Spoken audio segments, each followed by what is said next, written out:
Shalom saudara-saudari yang terkasih di dalam nama Yesus Kristus. Saya Pendeta Lestina Boru Hasibuan dari GKPI Resort Sidikalang 2 wilayah 4 akan memberitakan firman bagi kita di minggu ke-14 setelah Trinitatis.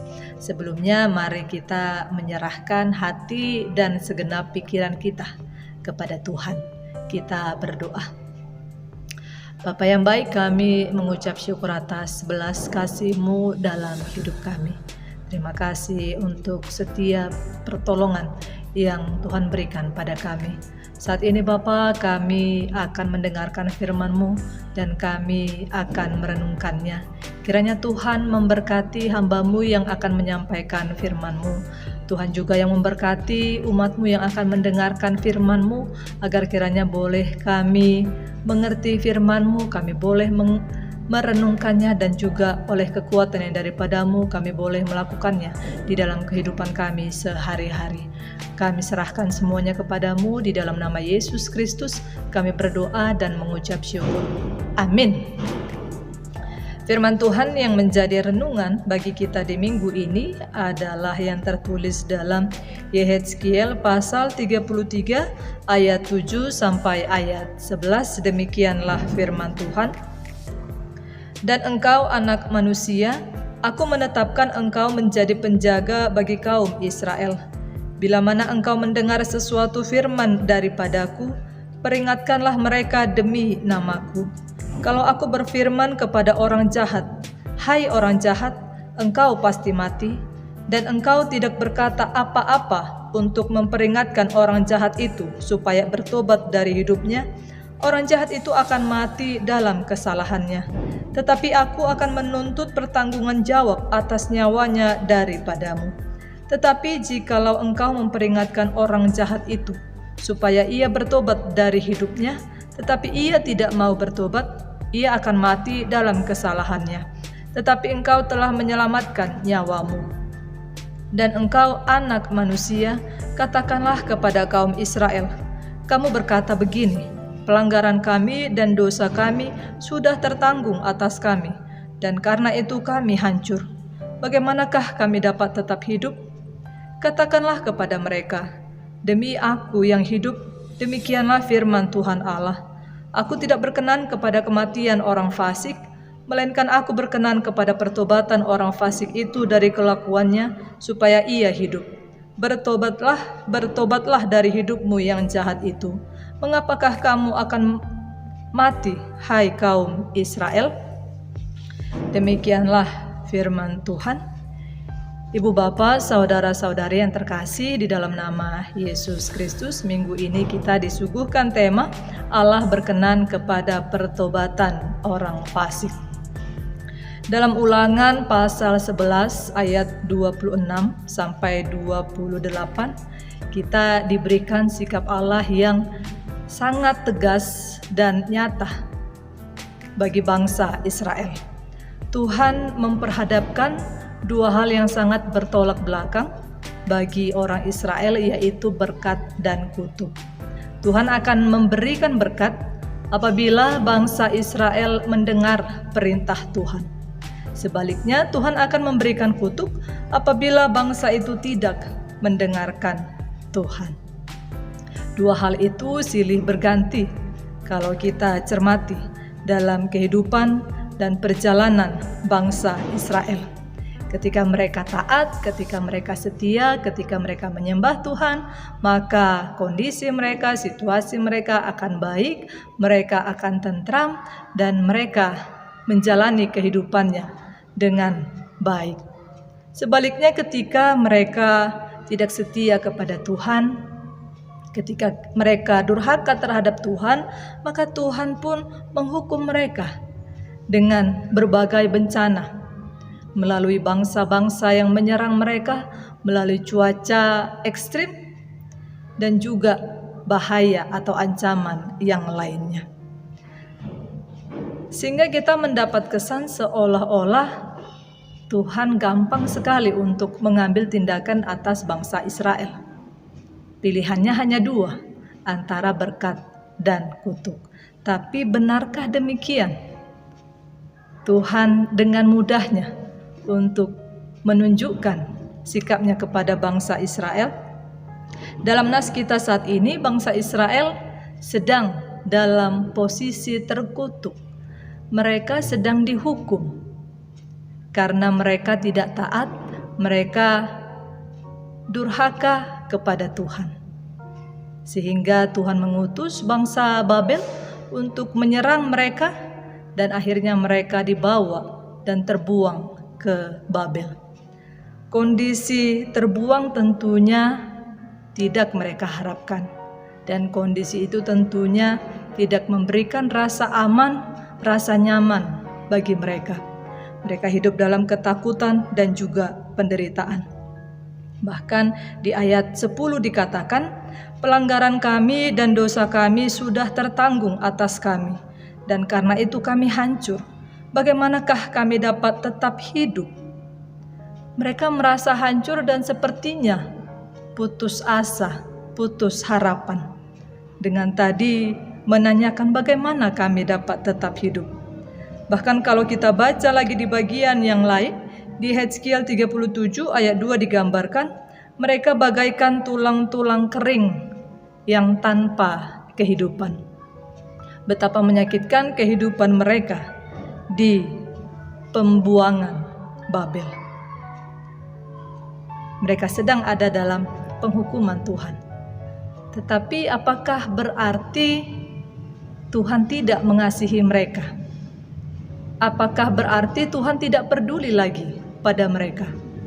Apakah dengan kondisi mereka saat itu Tuhan hanya tinggal diam saja dan mengatakan rasakan? Kalau kita perhatikan dalam nas kita saat ini, ada peralihan. Di pasal 1 sampai pasal 32 kita akan disuguhkan kisah hukuman itu, bagaimana Allah menghukum bangsa itu.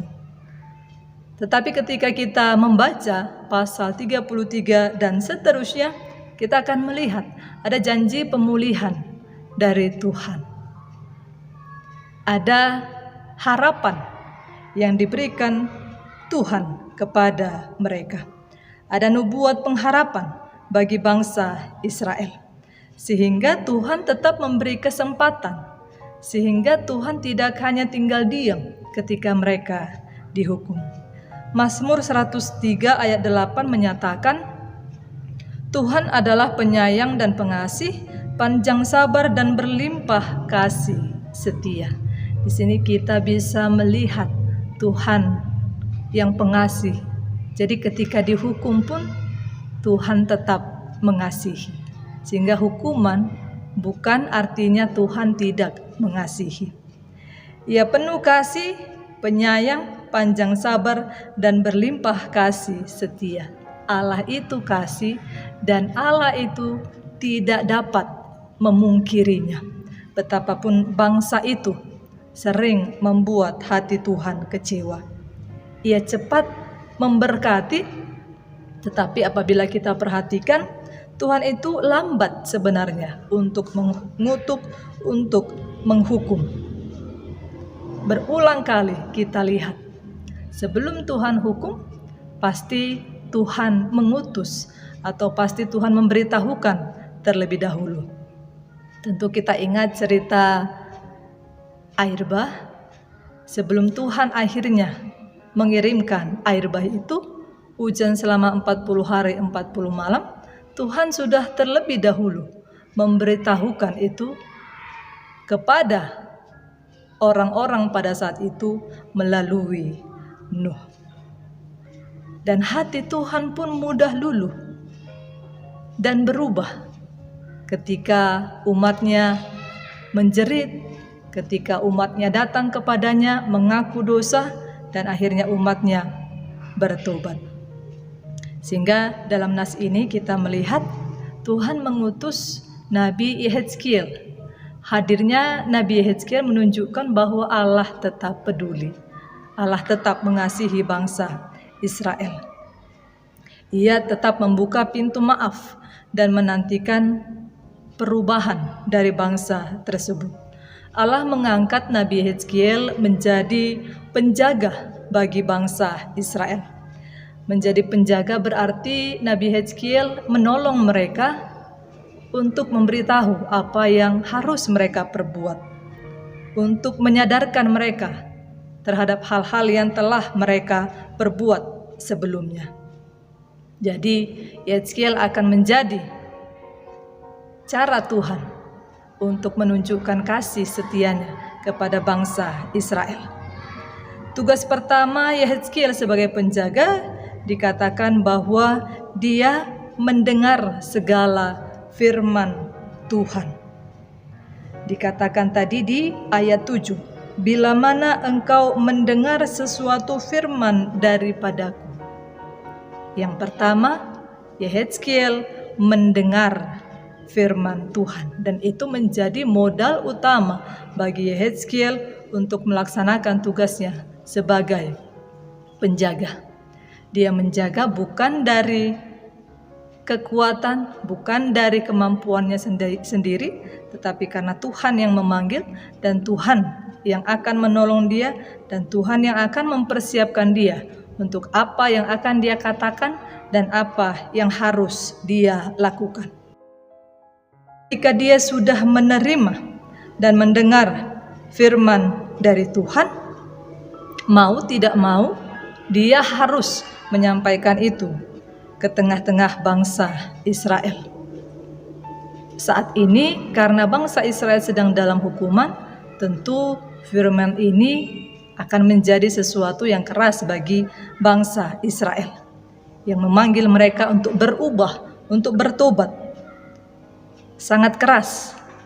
Di Ibrani 4 ayat 12 dituliskan, firman Allah hidup dan kuat dan lebih tajam daripada pedang bermata dua manapun. Ia menusuk amat dalam sampai memisahkan jiwa dan roh, sendi-sendi dan sumsum.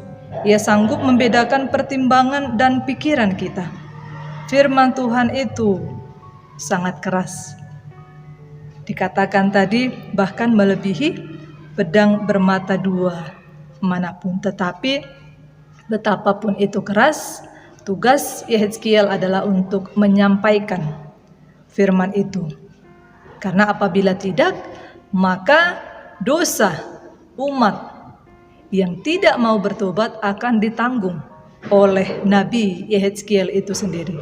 Tetapi apabila dia menyampaikannya, bagaimanapun respon umat itu tidak lagi menjadi tanggung jawab Yehezkiel.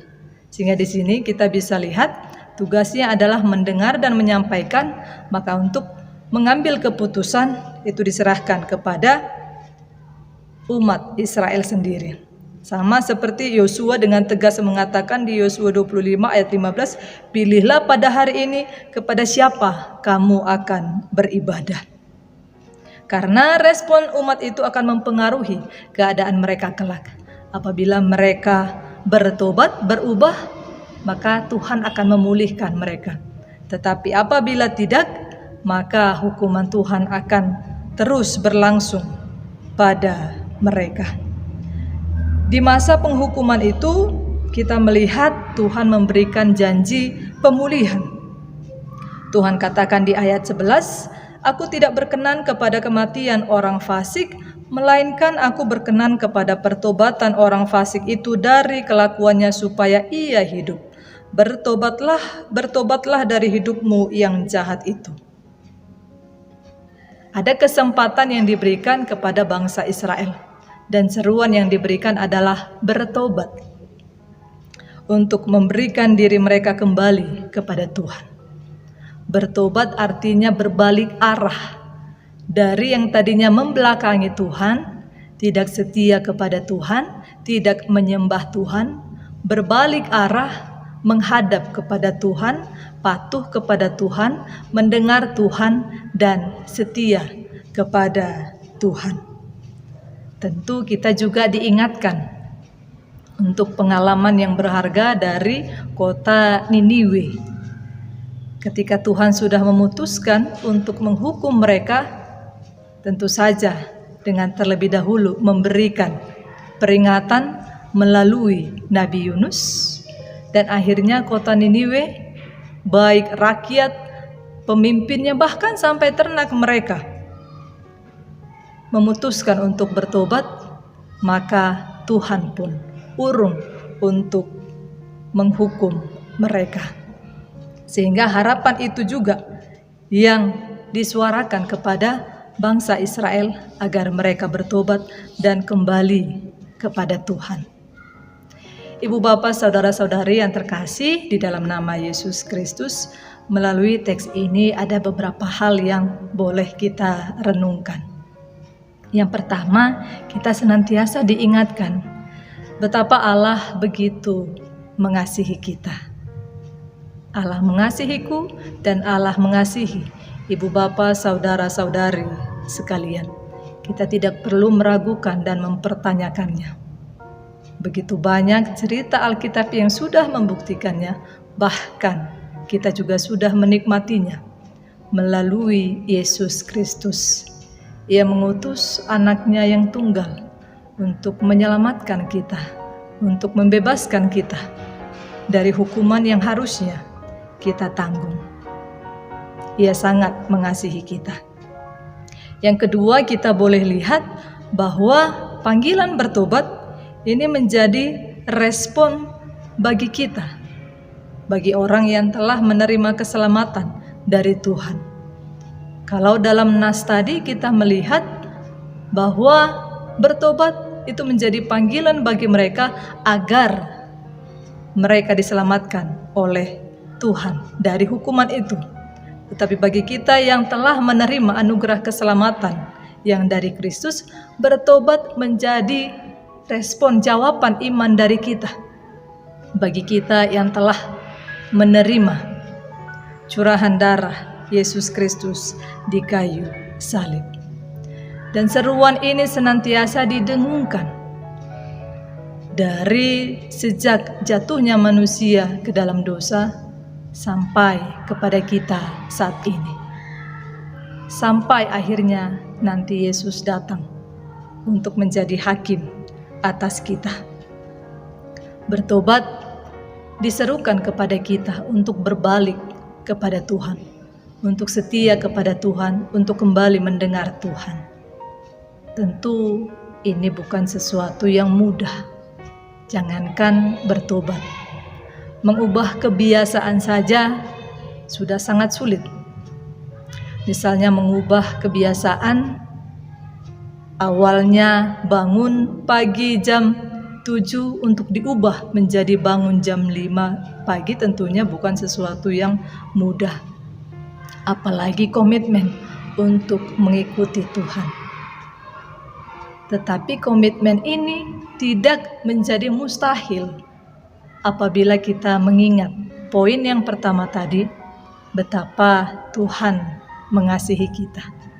Ketika kita mengingat kasih-Nya, kita akan didorong dan kita akan diajak melalui perubahan sikap kita yang taat dan setia kepada Tuhan. Kemudian poin yang ketiga yang boleh kita renungkan adalah dalam rangka seruan pertobatan itu, Tuhan bisa memakai siapa saja untuk menjadi penjaga bagi kita, untuk mengingatkan kita atau untuk menyadarkan kita atas pelanggaran yang kita perbuat. Seperti halnya Nabi Nathan yang hadir untuk mengingatkan Raja Daud atas perbuatan pelanggaran yang telah dia lakukan. Setiap orang yang diingatkan awalnya pasti berat. Raja Daud pun mengalaminya. Bahkan pencuri yang sudah benar-benar pencuri, dia akan berat hati untuk mengakui atau untuk menerima tuduhan orang bahwa dia pencuri. Disadarkan orang lain, diingatkan orang lain, itu sesuatu yang bisa melukai harga diri kita. Tetapi apabila kita bersedia dalam proses pertobatan tadi, kita menerima penjagaan dari orang lain. Kita menerima apa yang orang lain pandang tentang kita. Kita menerima pertolongan orang lain untuk menolong kita mengenal diri kita lebih baik dan menolong kita untuk menjadi orang yang lebih baik. Sehingga walaupun berat, penjagaan dari siapa saja atau masukan dari siapa saja, jangan cepat untuk kita abaikan. Yang keempat, poin keempat yang boleh kita renungkan adalah kita juga dipanggil untuk menjadi penjaga bagi sesama kita. Tugas penjaga ini kalau kita tadi lihat dalam Nabi Yehezkiel, bukan berarti kalau dalam kehidupan sekarang ini berarti terbatas hanya kepada pelayan-pelayan tahbisan, pendeta, penatua, majelis, atau siapapun itu. Tetapi panggilan untuk menjadi penjaga bagi sesama kita ini ditujukan kepada semua orang, semua yang membaca firman ini, semua yang mendengar firman pada saat ini. Kita diajak untuk menjadi penjaga bagi sesama kita. Untuk dijaga tadi susah. Menjadi penjaga juga adalah bukan sesuatu pekerjaan yang mudah juga. Akan sangat berat ketika kita harus mengorbankan relasi kita yang sudah baik, tetapi ketika kita datang menyadarkan orang tersebut, bisa saja kita menjadi musuh bagi orang tersebut. Tetapi nas ini menolong kita. Yang pertama harus kita lakukan adalah terlebih dahulu sebelum kita menjadi penjaga bagi orang lain, atau ketika kita menjadi penjaga bagi orang lain, yang pertama sekali kita harus lakukan adalah kita mendengar Tuhan. Terlebih dahulu kita harus tahu bagaimana menjaga. Terlebih dahulu kita harus mendengar apa yang Tuhan inginkan dari kita, supaya kita tidak terperangkap seperti yang tertulis dalam Matius 7 ayat 3. Mengapakah engkau melihat selumbar di mata saudaramu, sedangkan balok di dalam matamu tidak engkau ketahui? Sehingga kita mampu melakukan Yakobus 1 ayat 19, setiap orang hendaklah cepat untuk mendengar, tetapi lambat untuk berkata-kata, dan juga lambat untuk marah mereka. Sehingga harapan itu juga yang disuarakan kepada bangsa Israel agar mereka bertobat dan kembali kepada Tuhan. Ibu bapak saudara-saudari yang terkasih di dalam nama Yesus Kristus, melalui teks ini ada beberapa hal yang boleh kita renungkan. Yang pertama, kita senantiasa diingatkan betapa Allah begitu mengasihi kita. Allah mengasihiku dan Allah mengasihi ibu bapak saudara-saudari sekalian. Kita tidak perlu meragukan dan mempertanyakannya. Begitu banyak cerita Alkitab yang sudah membuktikannya, bahkan kita juga sudah menikmatinya melalui Yesus Kristus. Ia mengutus anaknya yang tunggal untuk menyelamatkan kita, untuk membebaskan kita dari hukuman yang harusnya kita tanggung. Ia sangat mengasihi kita. Yang kedua, kita boleh lihat bahwa panggilan bertobat ini menjadi respon bagi kita, bagi orang yang telah menerima keselamatan dari Tuhan. Kalau dalam nas tadi kita melihat bahwa bertobat itu menjadi panggilan bagi mereka agar mereka diselamatkan oleh Tuhan dari hukuman itu. Tetapi bagi kita yang telah menerima anugerah keselamatan yang dari Kristus, bertobat menjadi respon jawaban iman dari kita. Bagi kita yang telah menerima curahan darah Yesus Kristus di kayu salib. Dan seruan ini senantiasa didengungkan dari sejak jatuhnya manusia ke dalam dosa sampai kepada kita saat ini. Sampai akhirnya nanti Yesus datang untuk menjadi hakim atas kita. Bertobat diserukan kepada kita untuk berbalik kepada Tuhan, untuk setia kepada Tuhan, untuk kembali mendengar Tuhan. Tentu ini bukan sesuatu yang mudah. Jangankan bertobat, mengubah kebiasaan saja sudah sangat sulit. Misalnya mengubah kebiasaan awalnya bangun pagi jam 7 untuk diubah menjadi bangun jam 5 pagi, tentunya bukan sesuatu yang mudah. Apalagi komitmen untuk mengikuti Tuhan. Tetapi komitmen ini tidak menjadi mustahil apabila kita mengingat poin yang pertama tadi, betapa Tuhan mengasihi kita. Ketika kita mengingat kasih-Nya, kita akan didorong dan kita akan diajak melalui perubahan sikap kita yang taat dan setia kepada Tuhan. Kemudian poin yang ketiga yang boleh kita renungkan adalah dalam rangka seruan pertobatan itu, Tuhan bisa memakai siapa saja untuk menjadi penjaga bagi kita. Untuk mengingatkan kita atau untuk menyadarkan kita atas pelanggaran yang kita perbuat.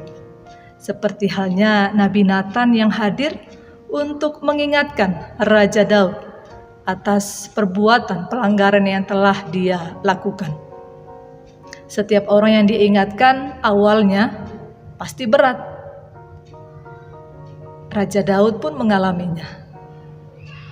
Bahkan pencuri yang sudah benar-benar pencuri, dia akan berat hati untuk mengakui atau untuk menerima tuduhan orang bahwa dia pencuri. Disadarkan orang lain, diingatkan orang lain, itu sesuatu yang bisa melukai harga diri kita. Tetapi apabila kita bersedia dalam proses pertobatan tadi, kita menerima penjagaan dari orang lain. Kita menerima apa yang orang lain pandang tentang kita. Kita menerima pertolongan orang lain untuk menolong kita mengenal diri kita lebih baik dan menolong kita untuk menjadi orang yang lebih baik. Sehingga walaupun berat, penjagaan dari siapa saja atau masukan dari siapa saja, jangan cepat untuk kita abaikan. Yang keempat, poin keempat yang boleh kita renungkan adalah kita juga dipanggil untuk menjadi penjaga bagi sesama kita. Tugas penjaga ini kalau kita tadi lihat dalam Nabi Yehezkiel, bukan berarti kalau dalam kehidupan sekarang ini berarti terbatas hanya kepada pelayan-pelayan tahbisan, pendeta, penatua, majelis atau siapapun itu.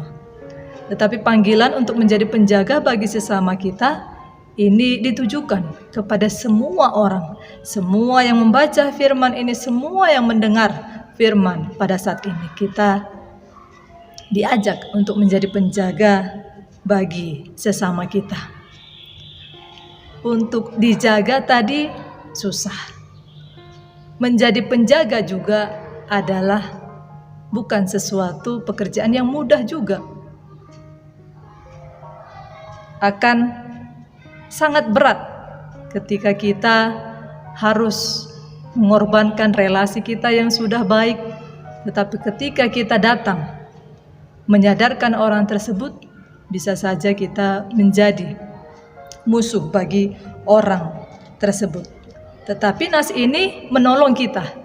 Yang pertama harus kita lakukan adalah terlebih dahulu sebelum kita menjadi penjaga bagi orang lain, atau ketika kita menjadi penjaga bagi orang lain, yang pertama sekali kita harus lakukan adalah kita mendengar Tuhan. Terlebih dahulu kita harus tahu bagaimana menjaga. Terlebih dahulu kita harus mendengar apa yang Tuhan inginkan dari kita, supaya kita tidak terperangkap seperti yang tertulis dalam Matius 7 ayat 3. Mengapakah engkau melihat selumbar di mata saudaramu, sedangkan balok di dalam matamu tidak engkau ketahui? Sehingga kita mampu melakukan Yakobus 1 ayat 19, setiap orang hendaklah cepat untuk mendengar, tetapi lambat untuk berkata-kata dan juga lambat untuk marah. Modal utama kita untuk menjadi penjaga adalah mendengar Tuhan itu sendiri. Mendengar perintah Tuhan, kita menghidupi itu dan menjadi bagian dalam diri kita, sehingga oleh hikmat yang dari Tuhan kita mampu untuk menolong orang lain, tentunya dengan cara yang Tuhan tunjukkan bagi kita, sehingga kita boleh menjadi sesuai dengan panggilan yang Tuhan berikan bagi kita. Kemudian yang kelima, yang terakhir yang boleh kita renungkan adalah seperti Yehezkiel tadi, Tuhan katakan bagianmu adalah mendengar dan menyampaikan. Apa yang menjadi respon umat itu bukan lagi menjadi bagian. Demikian juga dengan kita. Apabila ketika kita menjadi penjaga bagi sesama kita, kita menyadarkan menolong orang lain mengenal dirinya atau menolong orang lain untuk menjadi lebih baik, tetapi kita membuat dia menjadi tersinggung, atau itu membuat relasi kita menjadi tidak baik, maka jangan berkecil hati. Respon orang lain itu tidak lagi menjadi tanggung jawab kita. Respon orang lain itu sudah menjadi tanggung jawabnya sendiri. Sehingga jangan berkecil hati ketika oleh karena kebenaran kita dijauhi, oleh karena kebenaran kita disingkirkan. Tetapi biarlah kita tetap kuat untuk menjadi penjaga dan melakukan apa yang menjadi bagian kita. Kiranya firman Tuhan yang kita renungkan saat ini, dan kiranya Tuhan menguatkan kita untuk boleh tetap sadar akan kasih setianya, dan kita ditolong untuk menjadi penjaga dan menerima penjagaan dari orang-orang sekitar kita. Dan sekali lagi, mari kita datang kepada Tuhan dengan hati yang sujud syukur, dan kita mengakui dan kita mau memperbaiki diri di hadapan Tuhan. Amin. Kita berdoa. Terima kasih Bapa yang baik untuk firman-Mu yang boleh kami renungkan pada saat ini. Kiranya Tuhan menolong kami agar kami boleh mengerti, agar kami boleh merenungkannya di dalam hati kami, dan berikan kami kekuatan agar kami mampu untuk melakukannya dalam kehidupan kami. Berkati kiranya setiap pendengar yang mendengarkan firman-Mu saat ini, Engkau memberkati menolong mereka atas setiap kehidupan mereka. Apabila ada yang di dalam sakit penyakit, Tuhan kiranya memberikan kekuatan, memberikan semangat kepada mereka untuk boleh tetap berpengharapan kepadamu. Apabila ada yang di dalam pergumulan hidup, Tuhan kuatkan mereka, Tuhan tolong mereka, dan biarlah Tuhan ingatkan mereka bahwa Engkau senantiasa ada bersama-sama dengan mereka. Tuhan kiranya memberkati setiap umat-Mu dimanapun berada, dan biarlah hidup kami boleh senantiasa sesuai dengan firman-Mu. Di dalam nama Yesus Kristus kami berdoa. Amin.